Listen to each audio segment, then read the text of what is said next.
Assalamualaikum warahmatullahi wabarakatuh. A'udzu billahi minasyaitonir rajim. Bismillahirrahmanirrahim. Alhamdulillahilladzi an'ama 'alaina bi ni'matil iman wal islam. Asyhadu an la ilaha illallah wa asyhadu anna Muhammadan 'abduhu wa rasuluh la nabiyya ba'dah. Allahumma sholli ala Muhammad wa ala ali sayyidina Muhammad. Rabbi shrah li sadri wa yassir li amri wahlul 'uqdatam min lisani yafqahu qawli. Amin, amma ba'du. Akhayinal kiram rahimakumullah. Pertama dan yang paling utama, mari kita tambahkan rasa syukur kita kehadirat Allah Subhanahu wa taala bi qaulina alhamdulillahi rabbil alamin, yang mana pada kesempatan hari ini kita masih banyak diberikan kenikmatan. Sebagian dari para nikmat itu adalah nikmat sehat, sehingga kita masih bisa beraktivitas seperti hari-hari biasanya. Salawat dan salam semoga terlimpahkan kepada Nabiina wa Habibina Muhammad Sallallahu Alaihi Wasallam. Semoga kita tergolong umat yang akan mendapatkan syafaat beliau min yaumil hadza hatal akhirah. Amin amin Allahumma amin. Akhinal kiram rahimakumullah.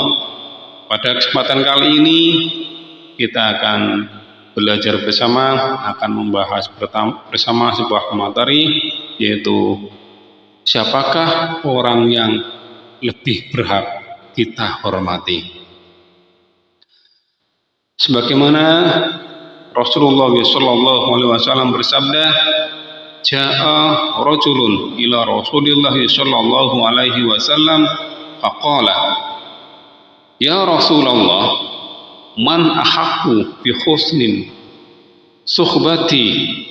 Qala ummuka. Qala thumma man? Qala ummuka. Qala thumma man?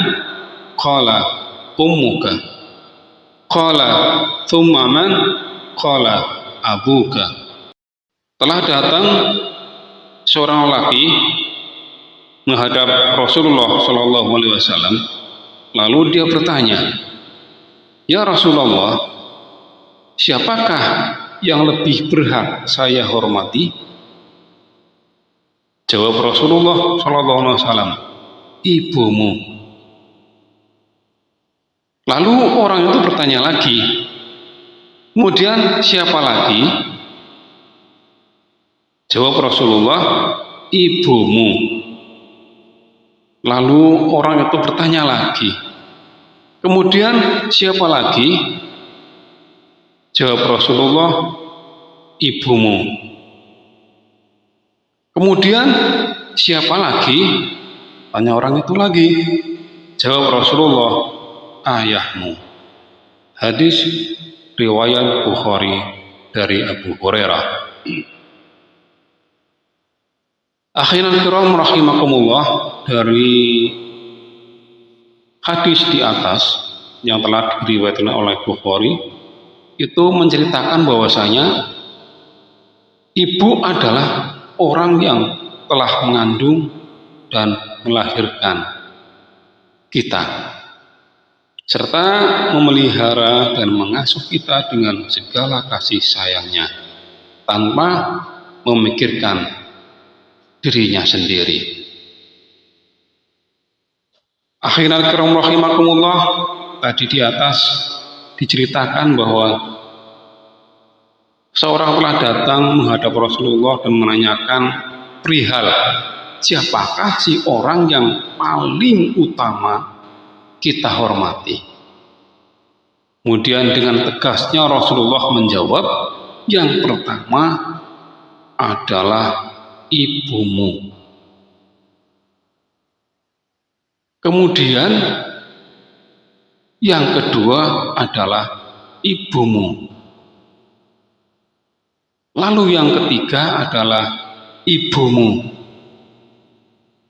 Kemudian orang itu bertanya lagi untuk yang keempat kalinya. Kemudian siapa lagi wahai Rasulullah?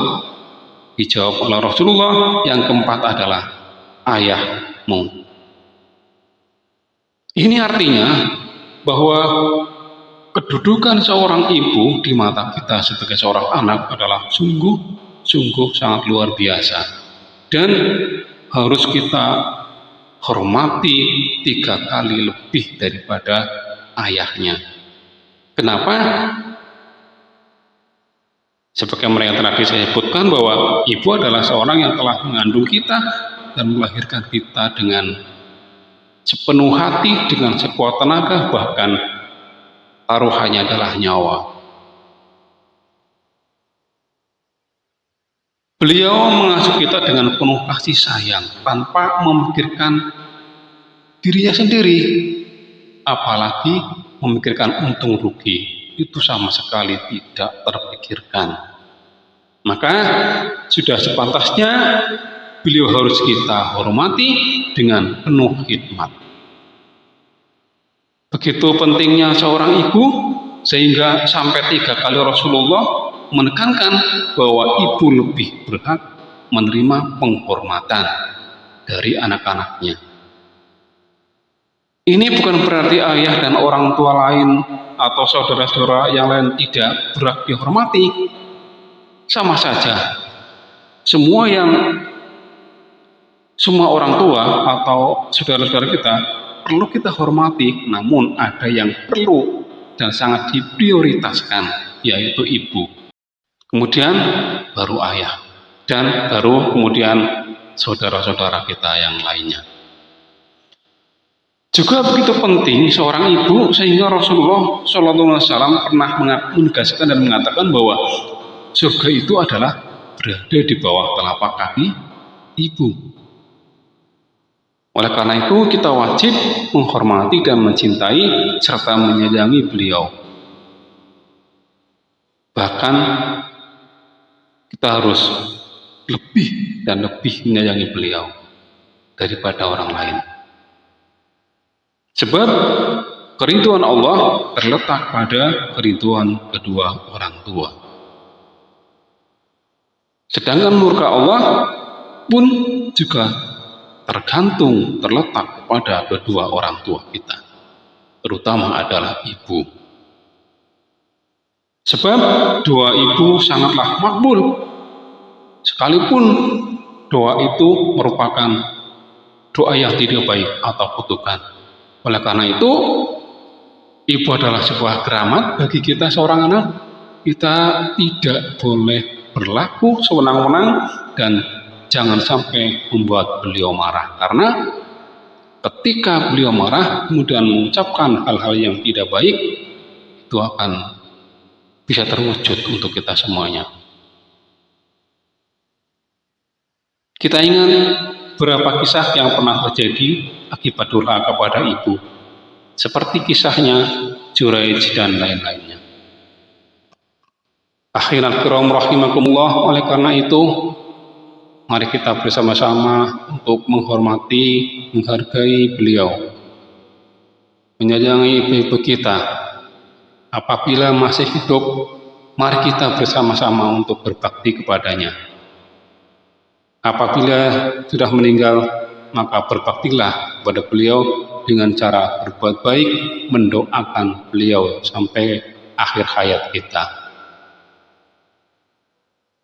Akhirul kiram rahimakumullah, semoga kita tergolong orang-orang yang berbakti, menjadi anak yang soleh, yang berbakti kepada orang tua kita, sehingga kehidupan kita akan menjadi berkah, akan menjadi bahagia, sejahtera, selamat dunia dan akhirat. Akhirul kiram rahimakumullah, hanya itu dulu yang dapat kami sampaikan.